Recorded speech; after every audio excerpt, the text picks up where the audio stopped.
they are two different things, and I don't know.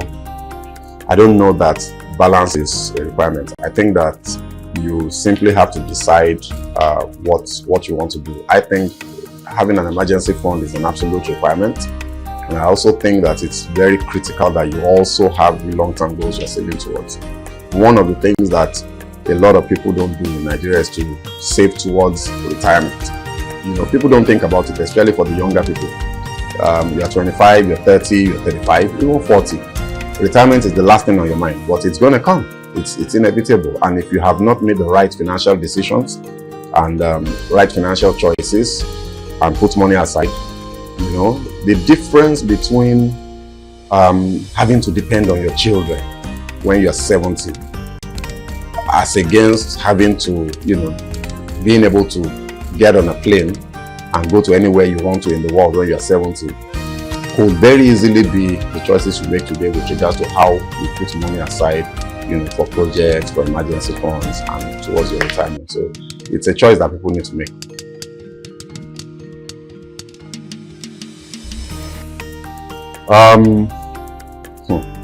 You said in Nigeria, so that makes it an interesting question, because first of all, exchange rates, regimes are basically the same all over the world. But I do think that maybe there's some validity in you saying in Nigeria, because Nigeria is a bit peculiar and there are certain factors that don't necessarily exist in other parts of the world. So traditionally, what determines exchange rates is demand and supply. So even though you know, the expression we use is exchange rate, it sounds sophisticated, but the truth is exchange rate is just price. It's the price of, you know, that you will use to buy dollars with your naira. That's what an exchange rate is. So what determines it is demand and supply. If you have a lot of demand for dollars and there are not enough dollars, you know, to satisfy the demand, the exchange rate will go up, you know, because simple laws of demand and supply in economics. And if you have a lot of supply of dollars and people are not asking for the dollars, then the exchange rate will come down. So the follow-up to that will be, what are the things that then determine whether there is more supply or more demand? You know, and again, a number of factors. On the supply side, people have argued that, oh, we need to improve our export base, we need to improve our production base so we can earn foreign exchange, which then provides liquidity for the foreign exchange markets. And I don't fault that point of view, but there are a lot of other sources of liquidity into the market. So it's not just exports. And I've also been trying to make this point as often as I can. We shouldn't continue to make the mistake of saying that, oh, because it's only oil that we export, that's why our exchange rate is not good, we need to produce more. You know, all those things are true, but they are not 100% true. There are other sources of supply into the market: remittances, loans, investments, you know, and so on and so forth. And that remittance part is huge. You know, we're talking $20 billion every year comes in as diaspora remittances into Nigeria. For context, our forex revenues from crude oil averages about 30 billion per year. You know, so the remittances and the forex revenue from crude are almost the same, but we are unable to tap into the remittances because of our policy framework. People don't bring those monies into the official market. They would rather just use the shadow. There's a huge shadow network for diaspora remittance inflows into the country. So the government needs to find a way to bring all of that money to the official market, and the value of our currency will appreciate significantly. On the demand side, we import pretty much everything we use in this country, everything. So that's where the issue of production comes in.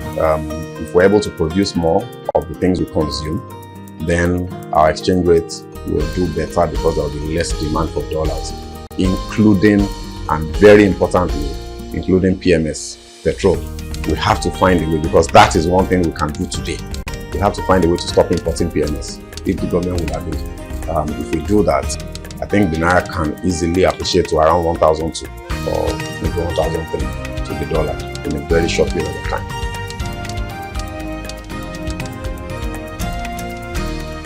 There's one word that provides an answer to that question, and the word is value. Value. Somebody was saying recently that the Senate, I have not seen the news myself, but I assume it actually happened, that the Senate is planning to enact a law that says that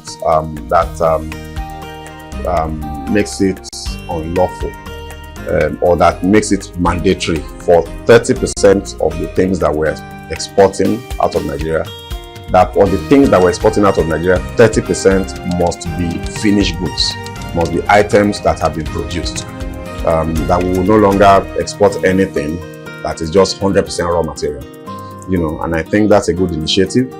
And what that speaks to is value. In other words, we need to add value to everything that we have. If it is crude oil that you are into, for example, add value to it, refine it, then export petrol, diesel, and jet gas or whatever, kerosene, rather than exporting crude oil.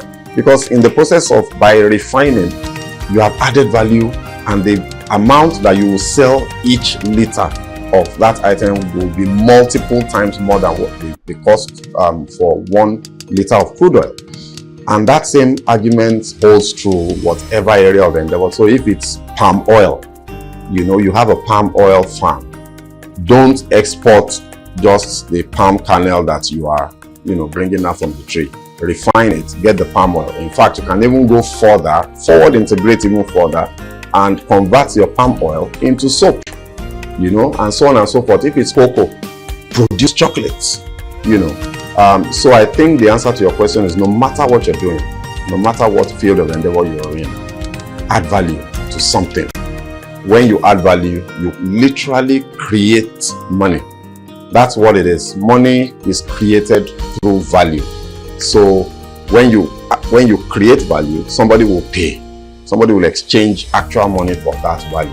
So, and if all of us have that mindset, whether it's a book you're writing, whether it's singing you're doing, you're selling food, whatever it is that you're doing, do it in such a way that you are actually solving a problem for someone and people are paying you for that.